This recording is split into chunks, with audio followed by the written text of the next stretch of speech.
Salut à tous. Aujourd'hui on s'occupe d'un petit PC portable Lenovo rouge, tout rouge, il est plutôt en bon état. Alors le client me l'a déposé en magasin celui-ci, il l'a ouvert et il m'a dit j'ai un composant qui chauffe, donc j'ai regardé avec lui rapidement, c'est la puce 3V 5V. Donc il m'a dit ah bah si on remplaçait tout ça, est-ce que ça va repartir? Donc j'ai dit attention, c'est pas toujours ça malheureusement, donc on va faire le diagnostic ensemble parce que je n'ai peur que ce soit pas la puce en elle-même qui soit HS mais ailleurs. Souvent quand elle chauffe comme ça, aujourd'hui c'est plus rare qu'elle pète, bon ça peut arriver bien sûr, mais bon avec les problèmes de chipset et autres, on a souvent les puces qui chauffent alors que c'est pas elles qui ont un défaut on va dire. Alors je vais déjà vous le brancher à l'alimentation pour que vous puissiez voir un petit peu ce qu'il consomme, et ensuite je l'ouvre, enfin je le réouvre parce qu'il est déjà à moitié ouvert, et on sort la carte mère et on fait tous les tests nécessaires. C'est parti, on fait ça. Voilà, donc là je vous ai mis sur le microscope et il y a l'alimentation qui est en haut, je le branche rapidement. Et là tout de suite on a une toute petite consommation de 0,020, hein, 0,02, et c'est tout. Donc si j'appuie sur le bouton power, j'avais déjà essayé mais là je vais pas le refaire, ça sert à rien, il se passe rien, il reste vraiment bloqué sur cette petite consommation, donc c'est tout. Donc je débranche, je sors la carte mère, on regarde un petit peu ensemble, on fait quelques tests et on essaie de déterminer ce qui ne va pas. Voilà, j'ai sorti la carte mère, donc elle est assez compacte on va dire, hein, ça correspond forcément à la taille de la machine en elle-même. Rien de spécial, je crois qu'il n'y a pas de carte graphique dédiée sur ce modèle, ouais on a que un processeur, hein, donc du très classique, une petite barrette de RAM.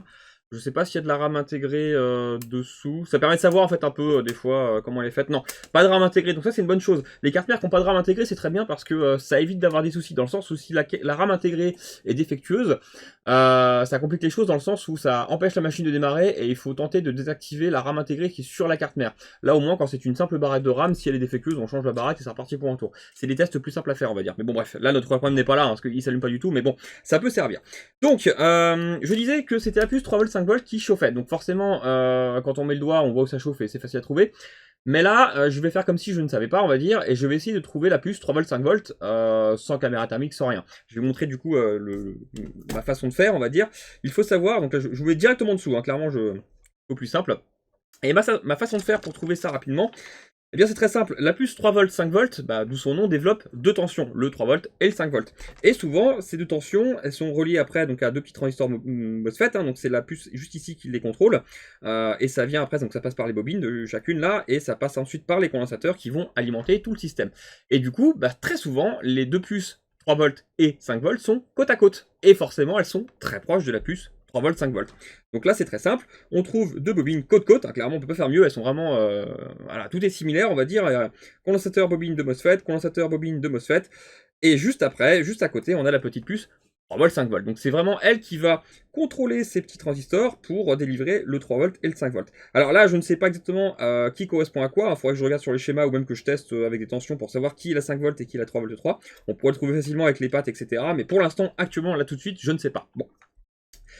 Je sais donc que cette puce chauffe. Je sais aussi qu'il y a déjà eu une tentative de réparation. Pourquoi? Parce que quand on zoome un tout petit peu, on voit juste ici que l'étain, il est pas... voilà, je pense qu'il a dû essayer de changer la puce ou faire je ne sais quoi, ça a été touché. Rien de bien grave, hein, c'est propre, mais voilà, on voit que je suis pas le premier à toucher à cette carte.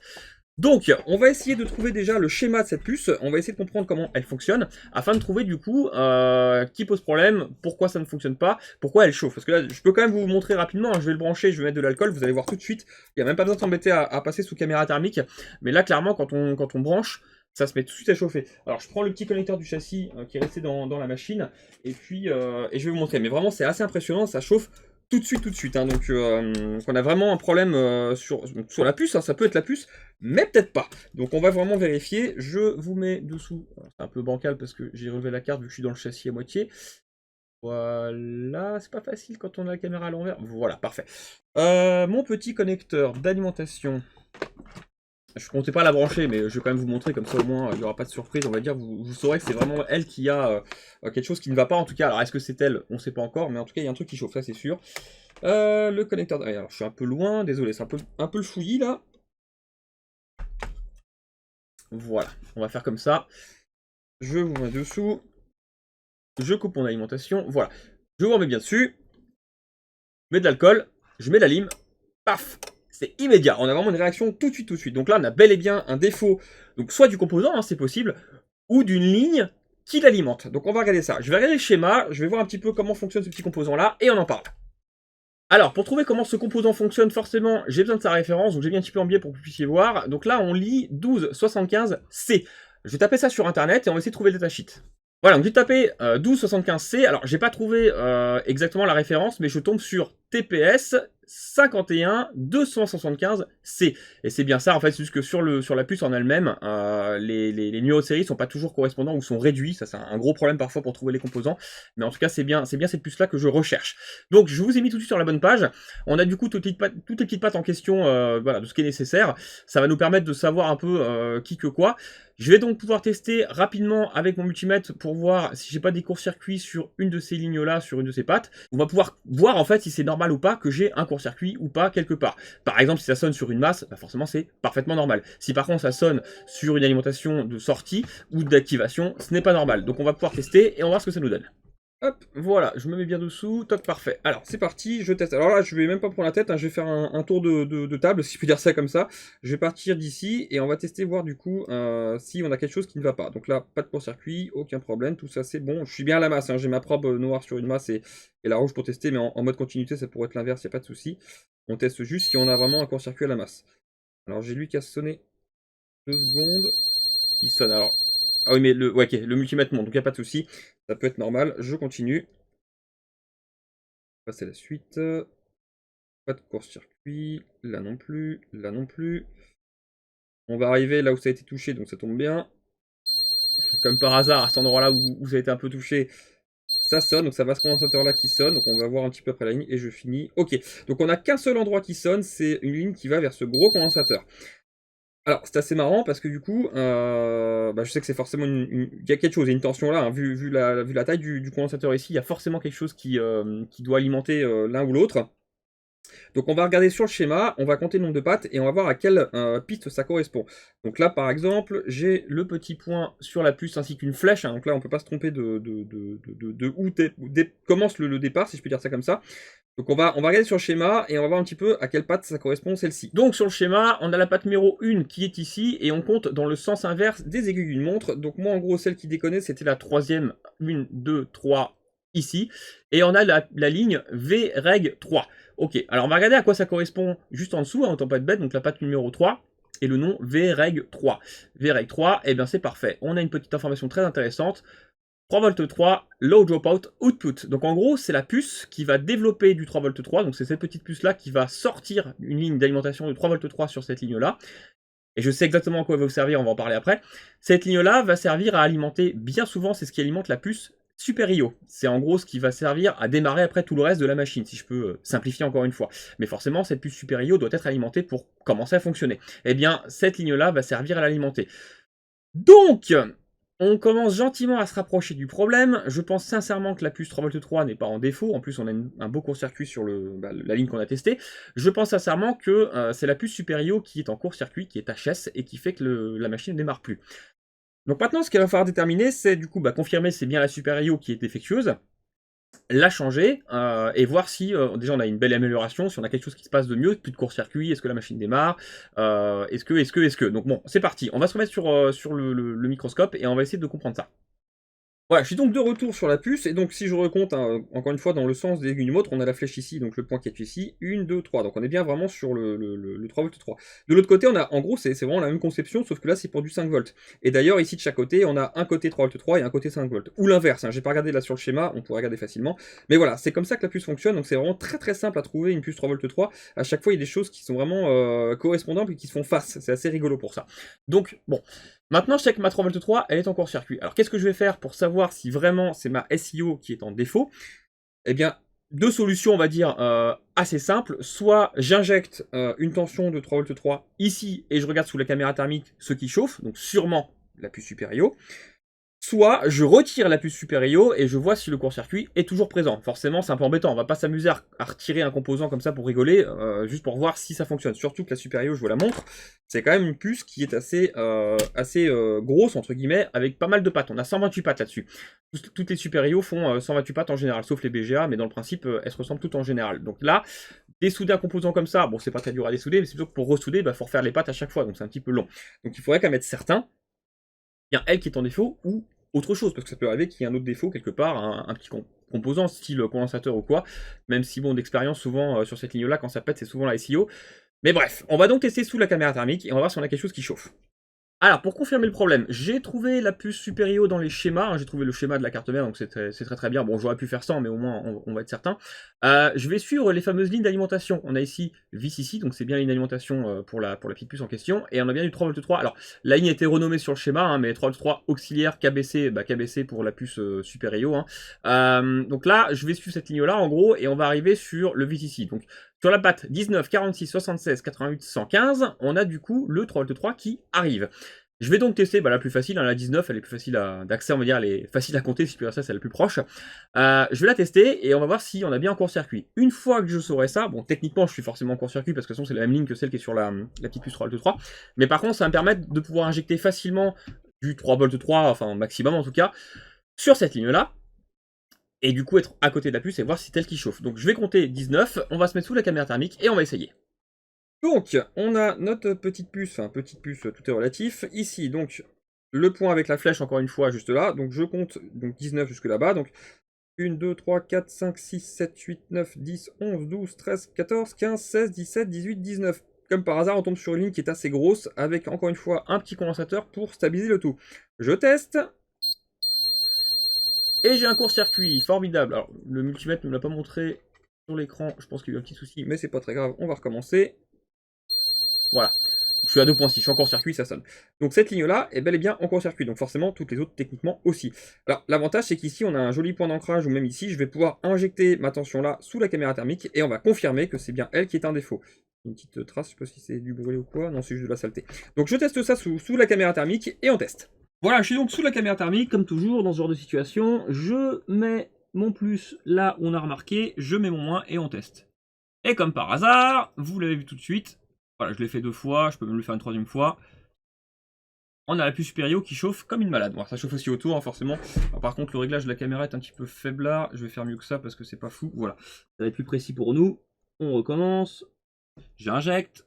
Voilà, on a vraiment au centre, enfin pas au centre, mais pas loin. On va dire là où il y a le U de Nuvoton, donc c'est la marque de la puce. Ça chauffe. Donc la puce Super-IO est bel et bien défectueuse. Donc voilà, on vient de confirmer le problème sans toucher à la puce forcément. Donc maintenant, je vais pouvoir la dessouder. On va retester si on n'est plus en court-circuit une fois que je l'aurai retiré forcément, et après on pourra la changer.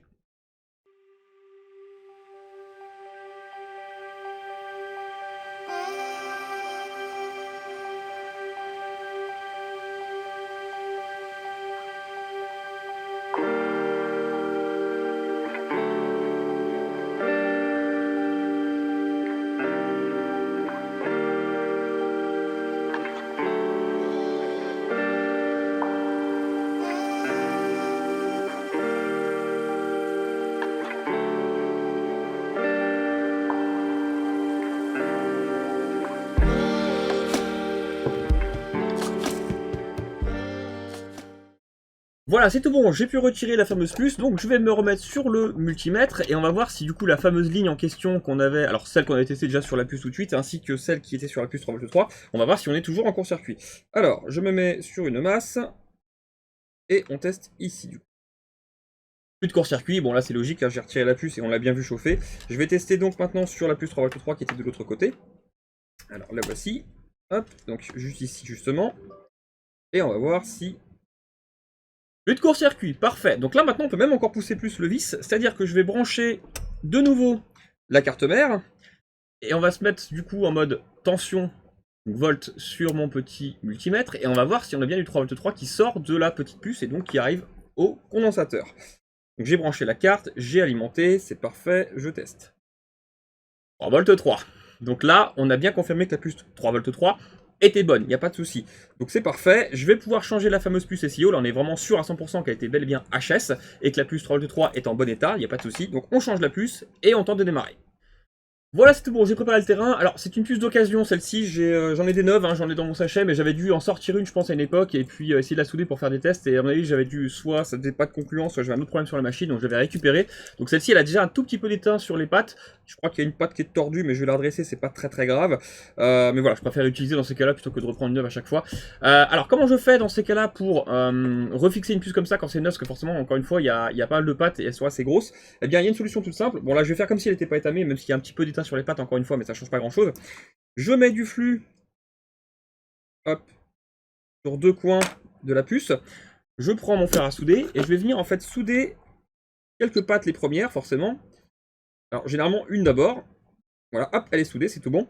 Et je vais m'aider, en fait, voilà, pour la mettre en place, vraiment, pour être sûr que tout soit bien aligné. Donc là, c'est pas trop mal, voilà. Je soude la deuxième. Ah, elle a bougé, c'est pas grave, je recommence. Voilà. Donc là, bon, c'est pas parfait au niveau de la soudure, je vais faire mieux après. Mais voilà, là au moins tout est bien aligné, donc j'ai plus qu'à mettre du flux, à bien étamer tout le reste, et on sera tout bon. Donc c'est parti, on continue pour poser la puce.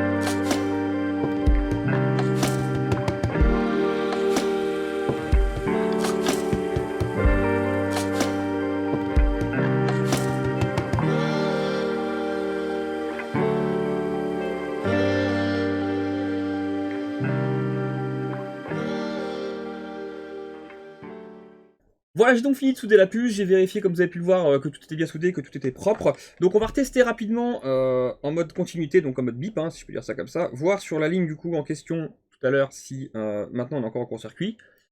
Je n'ai plus de court-circuit, tout va bien. Je reteste rapidement par acquis de conscience, même si encore une fois c'est la même ligne au niveau de la 3V3.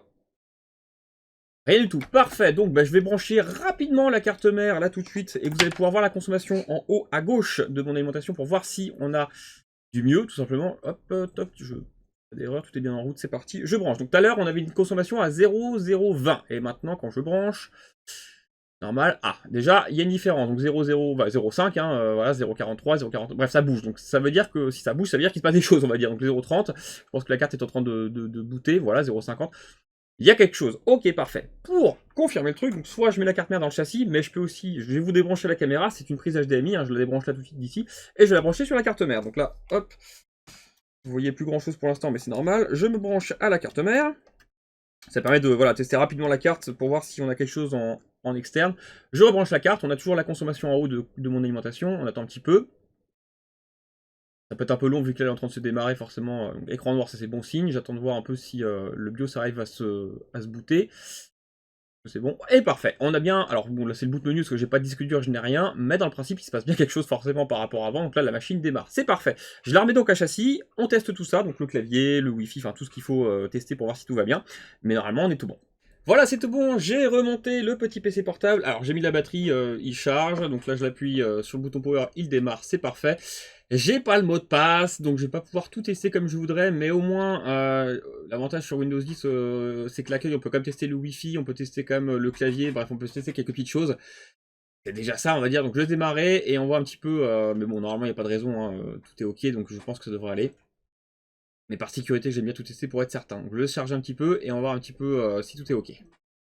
Voilà, donc là j'arrive sur le menu, j'appuie sur entrée pour avoir accès au petit mot de passe. Alors je crois que le trackpad se désactive. Voilà, donc là j'ai le trackpad, on voit la souris qui bouge, donc c'est parfait. Le clavier, je vais taper A. Alors je sais pas si vous le verrez sur l'écran, mais je vais décacher ici avec l'œil. Alors je sais pas si on verra bien, mais il y a bien des A, donc ce qui veut dire que la puce reconnaît bien que le clavier est un clavier AZERTY, parce qu'il faut se méfier sur les puces supérieures, parce que c'est elle qui contrôle le clavier. Hop, et je vais cliquer sur la petite icône pour le Wi-Fi. Et j'ai bien les réseaux Wi-Fi, donc pour moi c'est ok, il n'y a pas de souci, tout est bon. Alors je testerai quand même avec le client, l'avantage c'est que c'est un client sur place, donc je pourrais lui demander son mot de passe directement, puis on pourra tester le son et tout le reste, mais bon là je suis pas inquiet, dans le principe on a tout qui fonctionne, et puis vu la panne, clairement c'était ça. Alors par chance c'était pas une Super IO qui était programmable, parce que certaines puces sont programmables, il faut du coup injecter le programme et il faut sortir l'appareil pour ça, j'avais déjà fait une vidéo pour ça je crois sur un MSI si j'ai pas de bêtises, ou un Asus, je ne sais plus. Celui-ci par chance la puce n'était pas programmée, donc c'est beaucoup plus simple pour nous, forcément on a juste à changer le composant, et c'est reparti pour un tour. Voilà, j'espère que cette petite vidéo vous a plu, et je vous dis à la prochaine.